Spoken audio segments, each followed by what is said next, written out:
requisition entry icon is used to enter purchase requisitions. Here, users request the purchase of merchandise and/or supplies. Management and the buyer of the company have the final say on determining if or when items are actually ordered.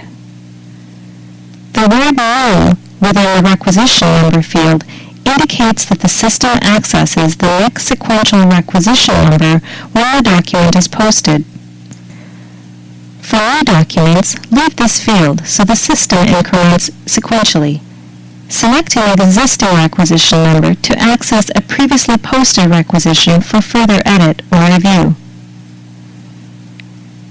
Because the person requesting the item purchases may not know which vendor the company wants to purchase from, this field can be left blank. Selecting or entering a vendor, however, can be useful because the system displays vendor-specific information, such as the vendor number for each detail line and their vendor-specific item cost if one is entered, when the items are added in the lower section of the window. So if you know the vendor for the items being requested, enter the vendor number rather than selecting it for each detail line. Other details can be entered for different vendors. This just indicates the default. If a user has appropriate rights, vendors can be added right now by selecting the New button. This starts the vendor window found within Accounts Payable, as if it's being selected directly from within that module. The requisition date field defaults to the date Accpac is started. Enter or select any date. If the requisition has an expiration date, enter that date here. Because Accpac removes the requisition when daily processing is performed on or after this date, be sure to create purchase orders from the requisition before it is removed. Select On Hold to keep the system from generating a purchase order from this requisition. For example, if the user is not finished requesting merchandise yet and the approval process is in place for requisitions, the requisition is placed on hold automatically if the user does not have appropriate security rights. Optionally enter a date the items on the requisition are required, and then enter the person or information for whoever is requesting the purchase. The Approval Status field displays the status of the requisition. New requisitions appear as entered. It remains as entered until a user with the appropriate security rights accesses and posts the requisition, in which case the status is changed to approved. The name of the person approving the requisition appears here to the right. The Location field indicates the location that item details default. If the majority of the items on the requisition are for the same location, enter that location so the system enters it for each item automatically in the lower section of the window. The location code can be changed for individual lines. Optionally, enter any reference, description, or comments regarding this requisition. Text entered in these fields transferred to the purchase order if it is approved and converted. The lower portion of the window is where items being requested are entered. Items can be entered using this container type interface, where users cursor or tab across the columns, or by pressing the F9 Zoom key, or alternatively by clicking the Detail button to zoom. The Zoom view displays all the fields on one window. Whether you prefer this view or the container view is your choice. When using the Zoom view, only the current item being entered is visible. Even so, the nice part about the Zoom view is it displays those fields that are accessible in white. Unavailable fields appear slightly grayed. Selecting the container type view, multiple details can be observed.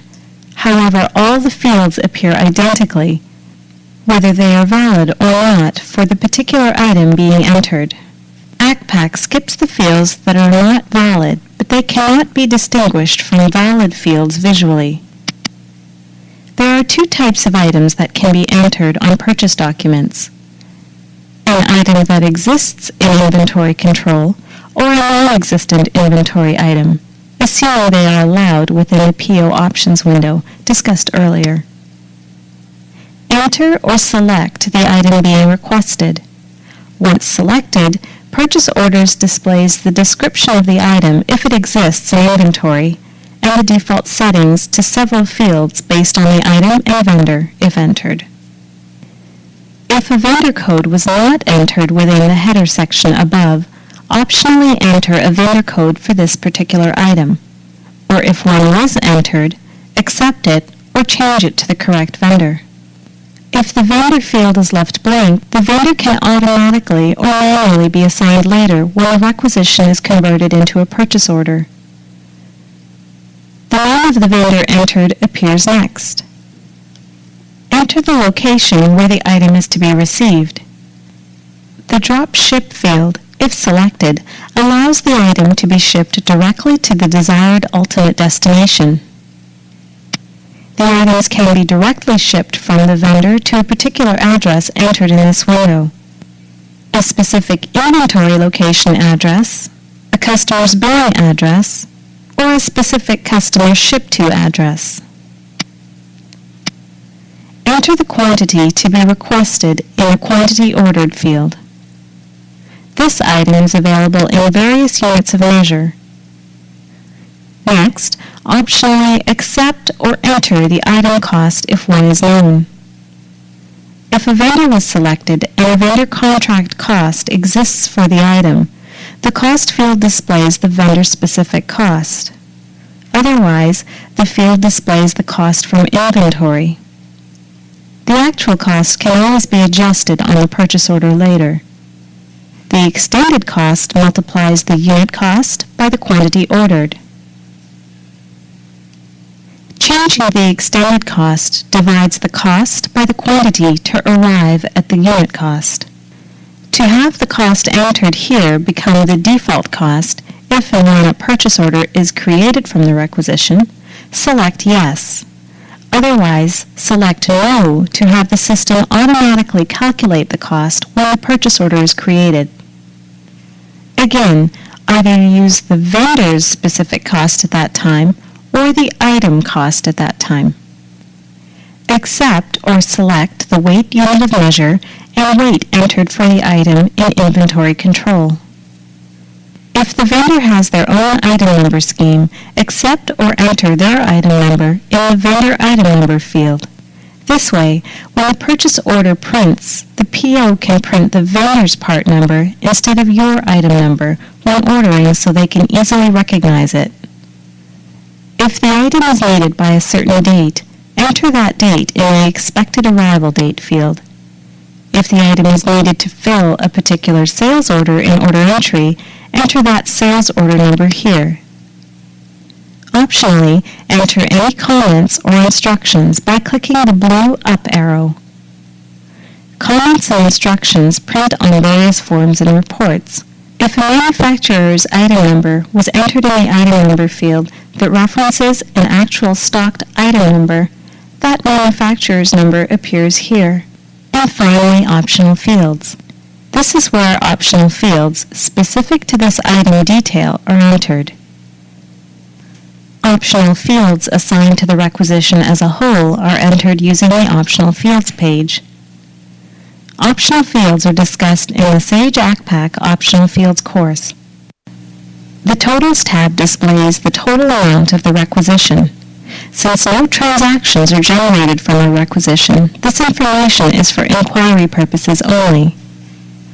Optionally enter a requisition comment and observe the total weight, number of detail lines, and the extended cost of the requisition, excluding any taxes or miscellaneous charges.